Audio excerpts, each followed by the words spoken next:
ఇక సరస్వతి పుష్కరాల్లో భాగంగా ఇక్కడికి వచ్చేటటువంటి భక్తజనం సంబంధించినటువంటి వారి సేవలో ఇక్కడ తరిస్తూ ఉన్నారు సేవా సంస్థకు సంబంధించినటువంటి మహిళలు. సో వారిని అడిగి మరిన్ని వివరాలు తెలుసుకుందాం. చెప్పండి అమ్మా, అంటే దాదాపు ఎన్ని సంవత్సరాలుగా ఈ యొక్క సేవా కార్యక్రమాలు అందిస్తూ ఉన్నారు? మేమా 1 ఇయర్ నుండి వస్తున్నామండి. ఇప్పటికి నాలుగు సార్లు వచ్చినాం. దీంతో మొత్తం ఎంతమంది వచ్చారండి టీం? ఇప్పుడు 23 మంది వచ్చినాం. ఎప్పుడు వచ్చినా 18, 16 అంతకు తక్కువ రాలేము.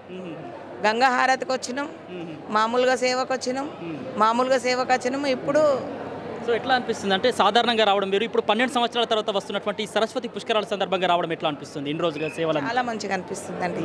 చాలా అంటే చాలా. ఇక మేము ఎప్పుడు చూడలేదు కదా, పుష్కరాలకు మాత్రం ఇదే ఫస్ట్ టైం రావడం మాకు చాలా సంతోషం అనిపిస్తుంది. మాకు ఈ అవకాశం దొరికినందుకైతే భక్తజనులంతా కూడా ఆ యొక్క ముక్తీశ్వర స్వామి దర్శనంలో మరోవైపు ఆ సరస్వతి పుణ్య పుష్కరాలు చేస్తూ ఉంటారు.